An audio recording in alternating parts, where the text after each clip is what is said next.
Hey, Rick, can you hear me? Okay. Yeah, I got you, Craig. Okay. I guess I have to ask a follow-up question to Rich's question now. What did you like about practice today? Next question. I didn't like it.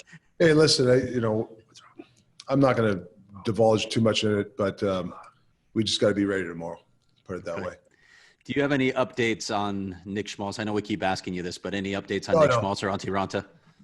Nick went through practice again. I don't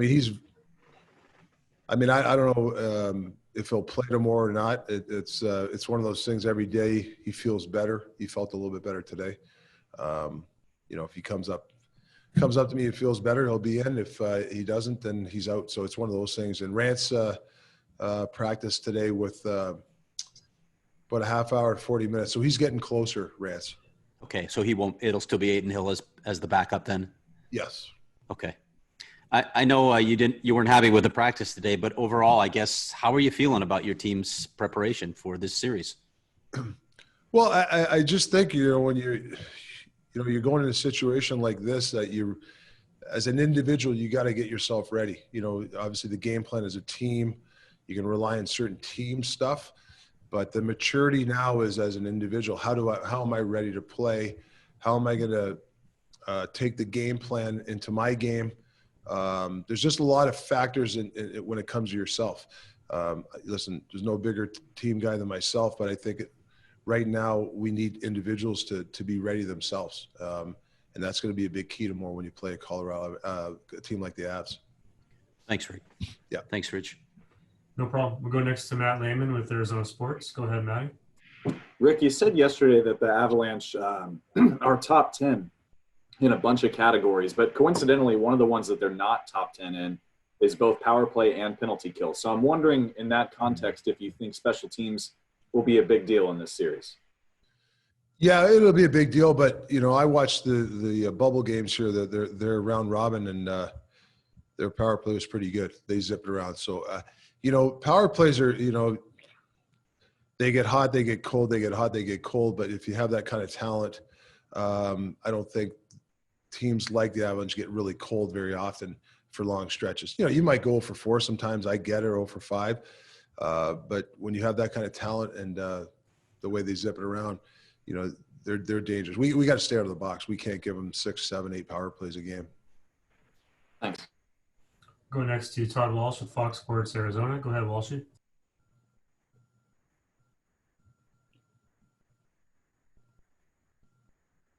Walshy, go ahead.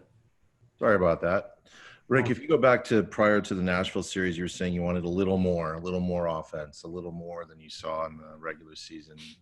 Now with that in the rearview mirror, what did you get in that series, and how pleased were you with that? Well, listen, we got timely goals. At key moments, there was a big play, a big goal for us. The shooting percentage was really high. Saying that, we got to continue to shoot the puck and get chances. It takes pressure off Kemp's when you can get that, that 2-0 lead for him, or trying to find that goal in the third period. So, timely goals, obviously scoring goals, it can give you, gives your goalie a little bit more breathing room. So that helped.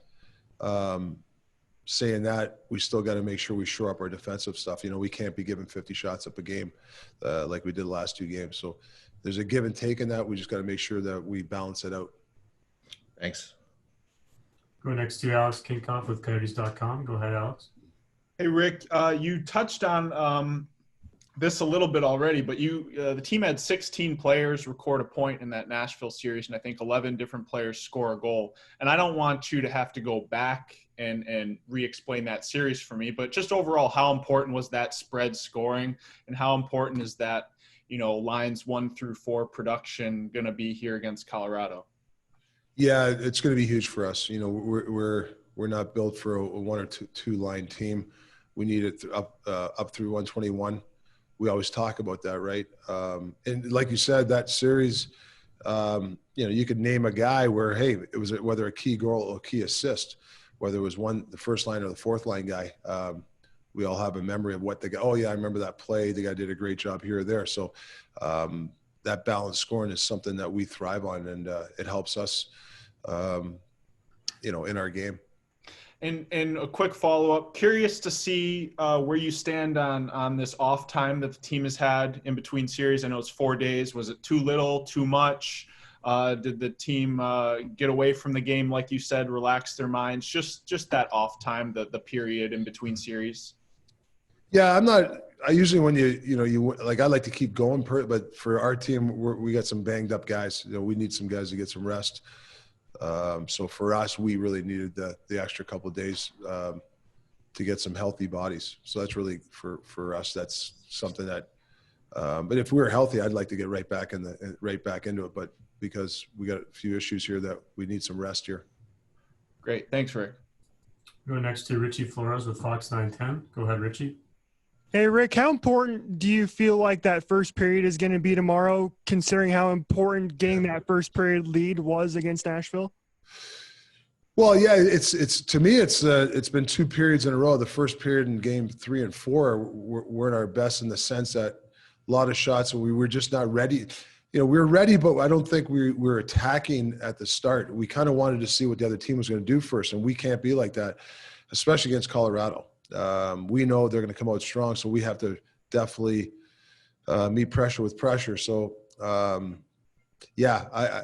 know we have to come out fast against Colorado tomorrow and initiate early on instead of retreating. Are there any other questions for Coach Tocchet?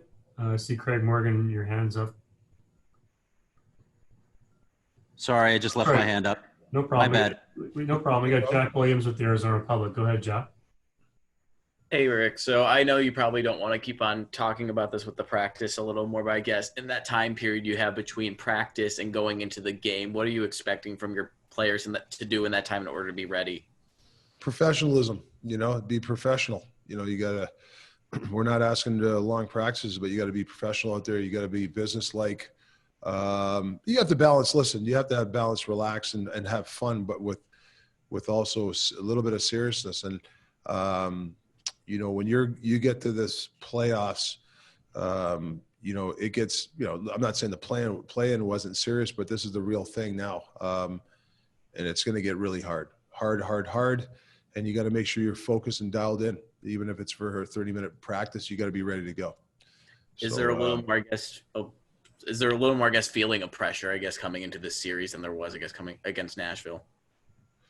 Well, I hope we keep the pressure on us and we don't relax. We haven't, like we always joke as player. I used to joke as a player. You win a round or something. Everybody said you order the rings, right? You got to get back to earth. We got to get the off the cloud and back to earth as fast as we can, because we're playing a team that is built to win a Stanley Cup. And so we have to be ready to go, and we need everybody back on earth right now, starting tomorrow at 3:30. Thanks, Rick. Take the last question from Jess Myers. Go ahead, Jess. Hi, Rick. With all the emphasis on four-line scoring and all of that, which is absolutely right, a guy like Kessel, who's been through so many playoff runs and is such a goal scorer, him finally getting on the score sheet in your last game, what kind of omen is that, do you think, for the next round? Well, it's a big goal for us. It was a great forecheck by Halsey and Devo. But Phil was in the right spot. It's big, but Phil made some crucial plays before that. I think he had 3 assists, and all those assists were crucial plays for us to whether to tie or take the lead. It seems like when Phil has a goal or an assist, it's usually a crucial time. I know it during the playoffs it is. I've seen it in Pittsburgh for a couple of years where there's something on the line, and whatever he did, it was a factor in that goal. So that we need more of that from Phil, which he's done in the past. Thank you. Great talk. We appreciate your time. Oh, sorry, one more. Greg Wyshynski from ESPN just put his hand up. Go ahead, Greg. Hey, yeah, you brought up Kessel. You made me think of a question. You have such a unique relationship with him. He's talked about this season having to battle through some stuff injury-wise that's affected his production. What kind of conversations did you have with him about that journey for him this year, first year with the Coyotes, and just your thoughts on him having to push through stuff like that and try to find some production? Well, I think the pandemic and that pause, not saying it's a good thing because it's a terrible thing, but for him to get away and reboot himself, get healthy a little bit and just kind of to get away from the game and get back at it again has helped him.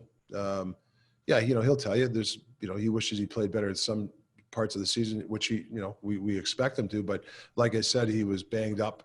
And I think the mental rest helped him. And, he's itching to go, he made some big plays in Nashville. That's why we got him. And we're looking for some big plays against Colorado from him.